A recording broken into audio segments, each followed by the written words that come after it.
Batam, Indonesia. The sex worker's iPhone wallpaper is a wifey with her mother, both clad in hijabs and grinning from ear to ear. "I do feel sinful," says the 19-year-old who calls herself Honey. Her otherwise nonchalant, world-weary bearing softens for a moment. "But I've already gone through with it. What can I do?" she whispers. Honey was 17 when she first prostituted herself, older than most of her contemporaries, who were starting out at what she said was typically the age of 15. Their instructions were to add 5 to 6 years to this number when asked by customers, but even with the truth accidentally revealed, none batted an eyelid at the prospect of having sex with a teenager. "They all like young girls," said Honey. "Sometimes, they ask if I'm younger, if I can be younger." Her tale is emblematic of an island-wide issue on Indonesia's Batam, according to authorities and non-governmental organizations, NGOs, who spoke to Channel News Asia. In 2017, Yayasan Impun Pelangi, YEP, a humanitarian agency assisting underage victims of sexual exploitation, handled 28 such instances, of which 14 involved prostitution. Separately, the Rumah Faye agency, which aims to tackle underage sexual abuse, received 21 children last year, of which 5 were forced into prostitution and the rest sexually exploited. These reported cases aside, there is no recent, reliable measure of the total number of underage individuals being sexually exploited, though in 2016 the Commission for the Protection of Indonesian Children said there were 1,000 child sex workers in Batam. A year later, the End Child Prostitution and Trafficking (ICPAT) Global Network commented that the number of underage prostitution cases on the little holiday island continues to grow, with victims serving up to 8 customers in a night. Bethany, the chief of Batam City Police's Women and Child Protection Unit, still recalls the youngest victim rescued by her team last year, a 4-year-old girl trafficked and sexually exploited. Was she prostituted, too? The question was asked with some hesitance, but Bethany's response instantaneous. "Just not yet," she said with a straight face.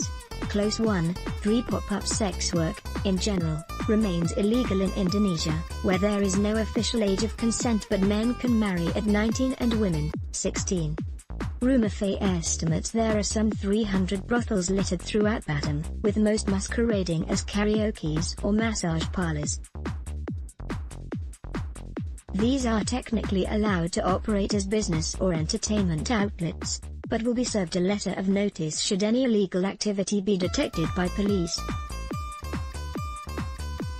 Any more than 3 letters and the outlet must shut down, Bethany explained. Yep, Serwant Setiawan, however, said these brothels simply reopen elsewhere under different monikers.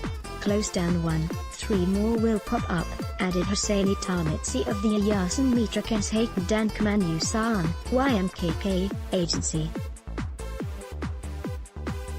At first the police will conduct checks, but once they start taking money from the brothel every month, the checks stop.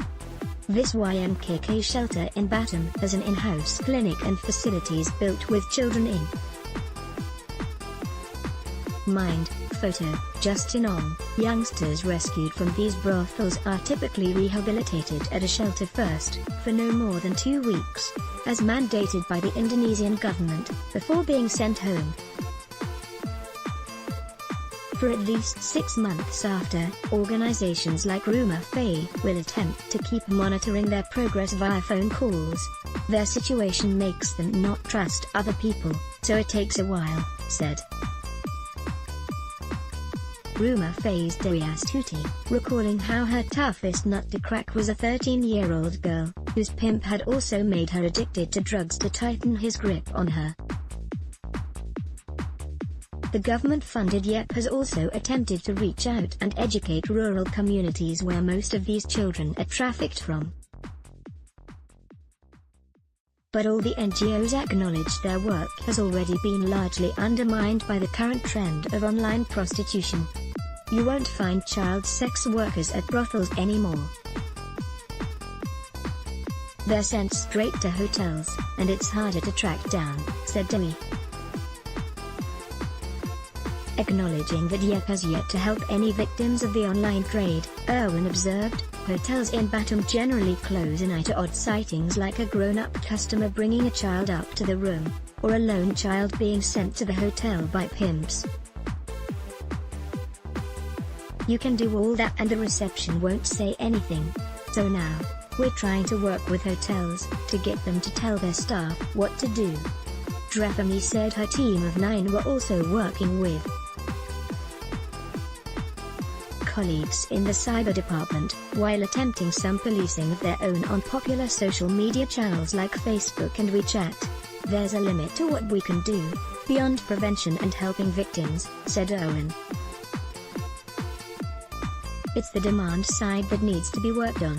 Singaporeans getting away with IT huddled in the Nagoya city centre's morass of dingy strips and alleyways. A crassly multi-fluorescent shop front stands open for business deep into the night. The nondescript exterior gives little away, but local drivers in the know can quite easily take tourists round to such places. Photo, Justin Ong. It is tagged as a massage destination on Google Maps, but lying in wait inside is a pushy mamasan, called a mammy in Batam, with her offering of sex workers seated behind a glass panel. Seconds after the mammy brags about having many Singaporean customers, a pair of them, looking to be in their 20s, breeze through the door with a local driver in tow. They high-five the middle-aged mammy like regulars, and survey their prospects for the night's entertainment, but not before making sure to ask for the youngest available girl. This one, the mammy gestures to an impossibly petite, elfin specimen. We usually say she's 18 years old. 1.5 million rupiah. For all night.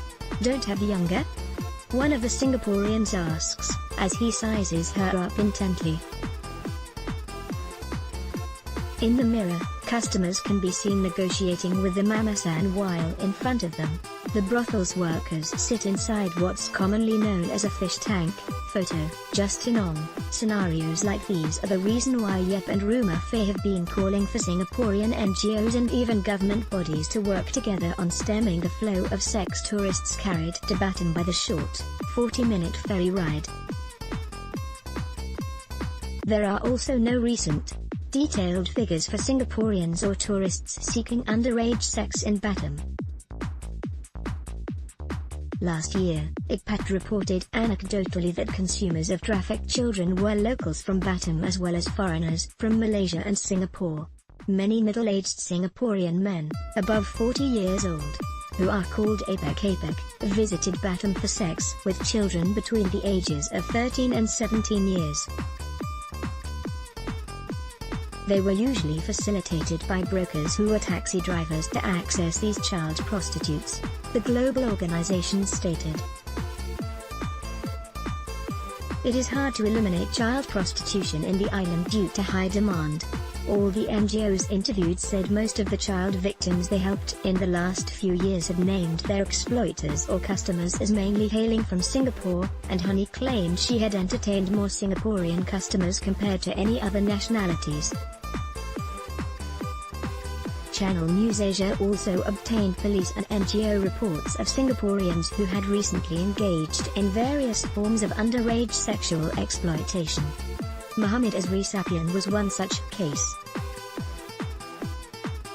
According to court documents, the 46-year-old sodomized and forced a 12-year-old boy, referred to as 078, to perform oral sex on him several times. Azri also sent the Batam native to the hotel rooms of visiting Singaporean friends, for 300,000 Indonesian rupiahs, 28 Singapore dollars, each time. He was eventually arrested in late 2017 and in March sentenced to 13 years jail and an 100 million Indonesian rupiahs, over 9,000 Singapore dollar, fine for sexual assault. His victims, 078 and 2 others, were counseled, sheltered and nursed back to health by YEP. Rumah Phase Shelter, located next to a hospital on the outskirts of the city center, is one of the largest of its kind in Batam. Photo, Justin Ong. In late 2016, the agency also tended to the alleged victims of another Singaporean man. The 56-year-old ran a center, now shuttered, which purported to send domestic workers to Singapore, but really served as a front for him to sexually exploit girls in their preteens. If they did something wrong, they would be asked to circle him and show their genitals while dancing, said Owen. Some of them were also told they would be sent to Singapore faster if they let him have sex with them. The man was arrested but escaped due to what Owen described as a loophole which sets perpetrators free during a particular stage in the police's investigative process.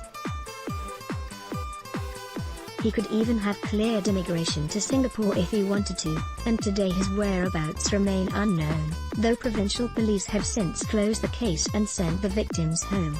Actually, a lot of Singaporean men do such activities, but they get away with it, because it's Batam, claimed Hussaini from YMKK. Lured by empty promises underpinning the demand and supply factors behind underage sex in Batam are the economic reasons for individuals to be trafficked or even willingly head to the island, said the NGOs. As APAT wrote in its 2017 report, most of the child victims were from outside Batam. They were usually lured with empty promises of jobs, as shopkeepers or restaurant waitresses with a salary of 3,500,000 Indonesian rupiahs per month, which is regional minimum wage. Since regional minimum wage in Batam is higher than that of in other areas in Indonesia, traffickers often use this to lure their potential victims. Dewi also recounted how Rumah Phase last batch of preteen victims had been encouraged to come to Batam by a 17-year-old former victim herself. The latter, in turn, had been browbeaten by a pimp who threatened to withhold her pay if she did not do as told.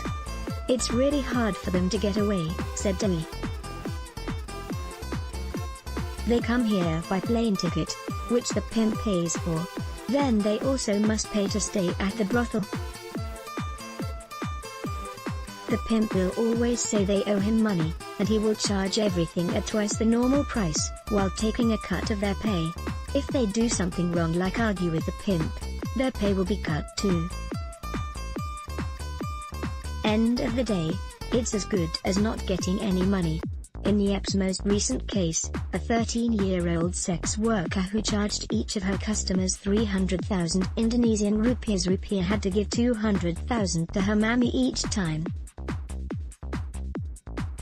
Part of the remaining 100,000 Indonesian rupiahs was used to pay off a room fee, which resulted in the girl taking home less than 50,000 Indonesian rupiahs, less than 5 Singapore dollars, each time. Honey looking at a picture of her and her mother.